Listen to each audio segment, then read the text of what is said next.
नमस्कार, आप देख रहे हैं विशेष। मैं हूं श्वेता सिंह। पिछले दिनों कश्मीर घाटी में कई जबरदस्त हिम तूफान आए, जिनमें हमारे 20 जवान शहीद हो गए। उनकी शहादत के बाद यह सवाल उठ रहा है कि क्या भयंकर बर्फबारी और एवलांच के खतरे के दौरान भी ऊपरी पोस्ट पर जवानों की तैनाती जरूरी है या उसकी जगह कोई और इंतजाम हो सकता है। आज तक को मिली जानकारी के मुताबिक सेना यह प्रयास कर रही है कि बर्फ के उस रेगिस्तान में जवानों की जगह तकनीक की मदद ली जाए।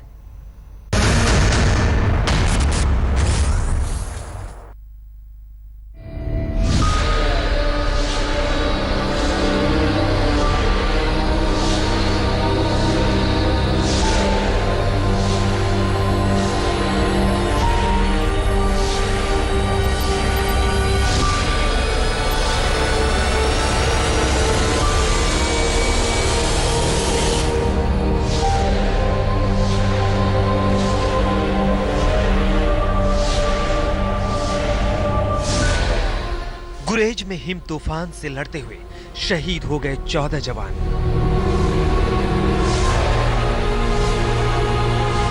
सोनबर्ग में सफेद दुश्मन का शिकार बना एक मेजर।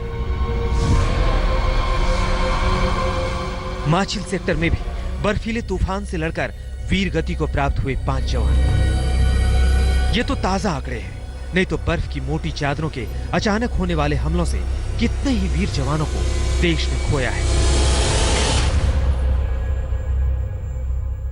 ये सच्चाई आपका दिल दहला देगी कि यहाँ तापमान का पारा थोड़ा गिरता नहीं कि हमारी आपकी हड्डियां दर्द करने लगती हैं। और कहां -50 डिग्री के पारे पर जवान कुदरत से भी सबसे बड़ी जंग लड़ते हैं। लेकिन सवाल है कि कब तक दुश्मनों से जीतने वाले हमारे जवान कुदरत से अपनी जंग हारते रहेंगे।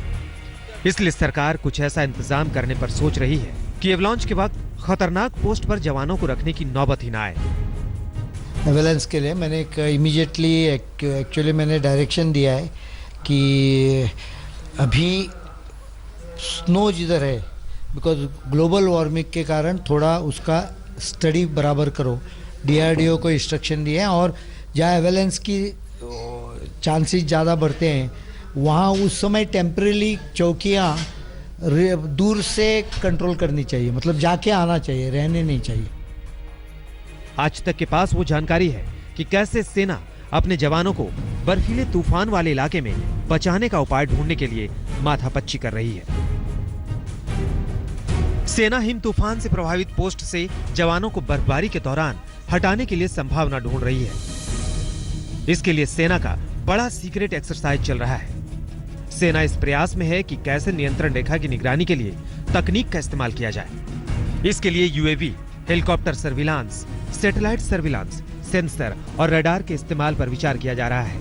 यह भी विचार हो रहा है कि थोड़े समय के लिए हिम तूफान वाले इलाके को कैसे खाली कराया जाए और जरूरत पड़ने पर तुरंत जवानों की तैनाती भी कैसे हो सकती है। सेना यह भी देख रही है कि कहीं खाली पोस्ट का फायदा उठाकर पाकिस्तानी सैनिक और आतंकवादी न घुस आए, इसलिए आतंकियों के सफाई के लिए दूसरी रणनीति पर भी विचार कर रही है।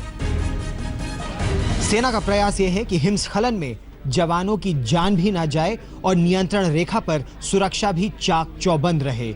इसके लिए टेक्नोलॉजी की अब ज्यादा मदद ली जा रही है, चाहे वो अनमैन्ड एरियल व्हीकल्स या ड्रोन्स हो या फिर रेडार और सेंसर्स हो। साथ ही साथ सेना का यह भी मानना है कि हो सकता है किसी एक पोस्ट से पाकिस्तानी आतंकवादी अंदर आ जाए, लेकिन जैसे ही वो अंदर आए एक रिसेप्शन एरिया तैयार हो और वहां पर जो दूसरा घेरा है सुरक्षा का वो आतंकवादियों को मार दे।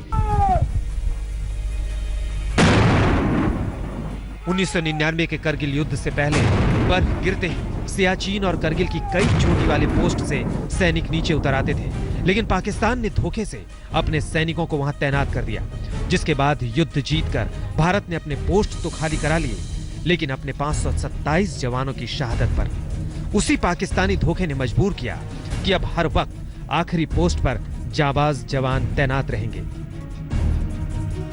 जब हम कारगिल से नीचे उतर के आए और सर्दियों के बाद में वापस गए तो पाया कि पाकिस्तान वहाँ पूरे बैठे हुए थे। इनिशियली अनुमान था कि लगभग एक प्लटून की नफरी होगी, एक प्लटून का नफरी मतलब 30-40, लेकिन बाद में देखा गया कि वो तकरीबन 200 किलोमीटर के इलाके में फैले हुए थे हमारी जो लाइन ऑफ कम्युनिकेशन है, जो आगे लेक हो जाती है और सियाचिन की तरफ जाती है, उसको वो पूरे डोमिनेट कर रहे थे, कोई मूवमेंट नहीं होने दे रहे थे। और क्या हुआ वास्तव में? कारगिल युद्ध। और ये युद्ध नहीं होता अगर ये हम पोजीशन नहीं छोड़ते। बर्फबारी कश्मीर पर कुदरत की बड़ी मेहरबानी है। घाटी की खूबसूरती इस कदर निखर आई है कि आप भी कहेंगे कि धरती पर कोई जन्नत है तो यही है। सैलानी घाटी का रुख कर चुके हैं। मेरे पीछे ये अंदाजा लगाया जा सकता है कि गुलमर्ग में कितनी बर्फ पड़ी, लेकिन इस बर्फ की कुछ खासियत भी है। जहां ये पर्यटकों को आकर्षित करता है, वहीं पर कश्मीर में खासतौर से गुलमर्ग में पड़ने वाली बर्फ सबसे बेहतर स्नो स्कीइंग के लिए मानी जाती है। अब उम्मीद जताई जा रही है कि इस बर्फबारी के बाद देश विदेश से स्नो स्कीइंग करने के लिए गुलमर्ग लोग पहुंचेंगे। लेकिन ये खूबसूरती ऊपरी पोस्ट की तरफ बढ़ते बढ़ते जवानों के लिए जानलेवा बन जाती है। गुलमर्ग में अशरफ वानी और मंजीत नेगी के साथ गौरव सावंत, दिल्ली आज तक। हिम तूफान कब आएगा ये पता नहीं चलता, लेकिन एवलांच पर काम करने वाले एक संस्थान का कहना है कि उसने इसकी जानकारी पहले ही सेना को दे दी थी। लेकिन दिक्कत यह है कि वो संस्थान भी बिल्कुल सटीक ये नहीं बता सकता कि बर्फीला तूफान ठीक किस जगह पर आएगा और कब आएगा। इसीलिए उस बर्फीले रेगिस्तान में गश्त लगा रहे हमारे जवान अचानक कुदरत से हार जाते हैं।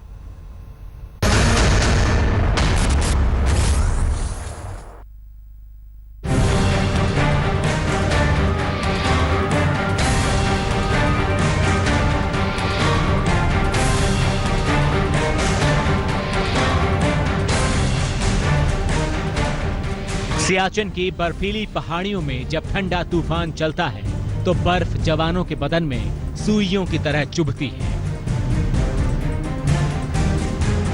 ऐसे में हिम सैलाब में रहकर दुश्मन के नापाक इरादों का मुंहतोड़ जवाब देना आसान नहीं है। वो मौत से हर वक्त मुठभेड़ जैसा है।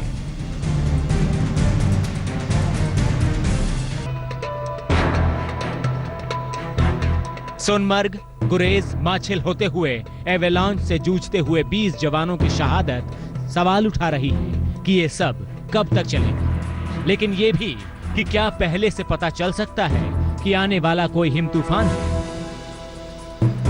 घाटी में एवेलांच पर काम करने वाला संगठन स्नो एंड एवेलांच स्टडी एस्टेब्लिशमेंट यानी SASE ने खुलासा किया है कि इस बारे में सेना को पहले ही सूचित कर दिया गया था।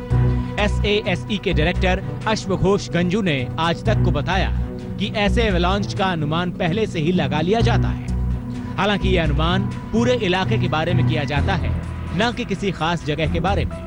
SASE के एक कर्मचारी ने जानकारी दी कि अगले 24 घंटे में एवेलांच आने की भविष्यवाणी हम पहले ही कर देते हैं।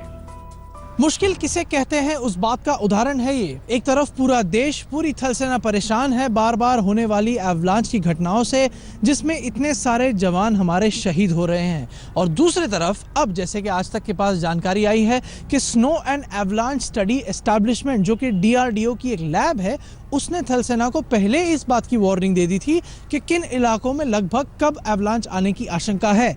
आपके मन में ये सवाल आएगा तो फिर थल सेना वहां से हटी क्यों नहीं, क्यों वहां पर डटी रही? इसका जवाब ये है कि थल सेना के सामने एक ऐसा दुश्मन है जिसके सामने अगर एक भी कदम पीछे हटाया तो मुसीबत को बुलावा देने जैसी बात हो जाती है। और इसी के कारण जानकारी होने के बावजूद, सारे खतरे से वाकिफ होने के बावजूद थल सेना वहीं के वहीं डटी रही। स्नो एंड एवेलांच स्टडी एस्टेब्लिशमेंट तो मोटा मोटी अनुमान लगा लेता है, लेकिन पाकिस्तान की आतंकी हरकतों के मद्देनजर सेना को वहां से हटाना आसान नहीं होता। यही वजह है कि करगिल युद्ध के बाद उसी इलाके की पोस्ट पर तैनात जवानों को एवेलांच से बार बार जूझना पड़ता है। पिछले साल मार्च में एक जवान सिपाही विजय कुमार एवेलांच में ही शहीद हो गए। पिछले साल फरवरी में ही सोनम में आए एवेलांच में 10 जवान शहीद हो गए।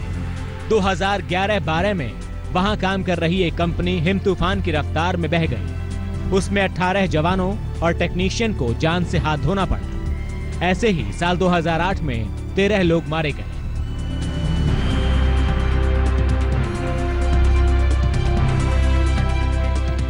एवेलांच में जवानों का हमेशा के लिए सो जाना बहुत बड़ी बदकिस्मती है, लेकिन सेना को यह भी अंदेशा रहता है कि ऐसे एवेलांच के पीछे दुश्मनों का भी हाथ हो सकता है। पिछले कुछ दिनों में सीज फायर का उल्लंघन भी हुआ है, जिसमें कि भारी हथियार भी इस्तेमाल किए गए हैं। तो कई बार क्या होता है, भारी इस्तेमाल जब हथियार इस्तेमाल किए जाते हैं तो उससे भी जो है ज़मीन पर असर पड़ता है, क्योंकि ज़मीन जो है नरम हो जाती है भारी हथियार के जब एक्सप्लोजन होता है। और जब ऐसी नरम ज़मीन के ऊपर जब भारी बर्फ़ पड़ती है और वहाँ पर ढलान होती है तो उस कारण से भी एवलांच आने का खतरा रहता है। कश्मीर घाटी में ऊपरी पोस्ट पर तैनात जवानों के लिए वहां रहना मुश्किल है, लेकिन उससे मुश्किल है उन्हें हटाना, क्योंकि सीमा पार वालों पर यकीन करना संभव ही नहीं है। गुलमर्ग में अशरफ वानी के साथ जुगल पुरोहित, दिल्ली आज तक। हिम तूफान सेना के लिए सरदर्द है तो बर्फबारी से कैसे कश्मीर बन रही है जन्नत, दिखाएंगे एक ब्रेक के बाद। आप देखते रहिए विशेष।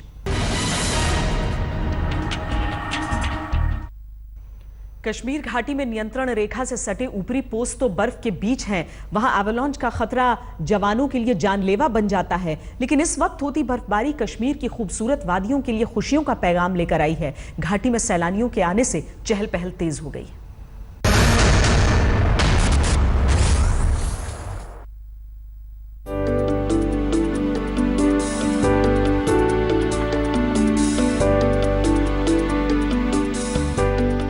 घाटी में लंबी अशांति और तनाव के बाद अब बहार लौट आई है।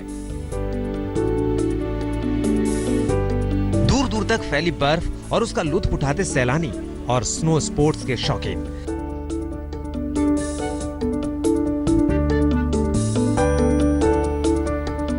ये तस्वीरें गुलमर्ग की हैं, जहां स्नो कार्निवल चल रहा है। यहां सितारे भी आए और सियासतदां भी। सबसे अगर दुनिया में कोई खूबसूरत जगह है तो वो कश्मीर की वादी है। अब हमें सिर्फ अगर किसी चीज की कमी है तो वो कभी कभी यहाँ कुछ हालात खराब हो जाते हैं जिसकी वजह से टूरिज्म को काफी ज्यादा इम्पैक्ट पड़ता है। पर मुझे बहुत खुशी है कि अभी जो अल्लाह ताला ने मेहरबानी की, इतनी बर्फ हुई है यहाँ पर और दोबारा टूरिस्ट आ रहा है और फिल्म स्टार भी आ रहे हैं। जो अभी फिलहाल देख रहा हूँ मैं, बहुत अच्छा है। पहली बार मैंने देखा है इतनी इस महीने में इतनी अच्छी बर्फ जो गिरी है और उम्मीद करते हैं कि यहाँ पे लोग ज्यादा आए और यहाँ का जो टूरिज्म है, लोग जाते हैं स्विट्जरलैंड वगैरह, लेकिन आई थिंक ये उससे कुछ कम नहीं है। पिछले साल जुलाई में हिजबुल आतंकी बुरहान वानी के एनकाउंटर के बाद घाटी अशांति के लंबे दौर से गुजरी है, लेकिन अरसे बाद जमकर हुई बर्फबारी ने मानो घाटी की जख्मों पर मरहम लगा दिया। बर्फ से लकदल गुलमर्ग की तस्वीरें ये बयां करने के लिए काफी है। स्नो कार्निवल में skiing, ice hockey, snow sculpturing, snow mobile rally, snow rugby और नाइट स्कीइंग का आयोजन किया जा रहा है। लेकिन जो बर्फ आज खुशनुमा एहसास दे रही है, उसी बर्फ ने कुछ रोज पहले गुरेज और माछिल सेक्टर में 20 जवानों की जान ले ली, जब भयंकर एवलांच आर्मी कैंप पर मौत बनकर टूटा था। अशरफ वानी, गुलमर्ग, आज तक।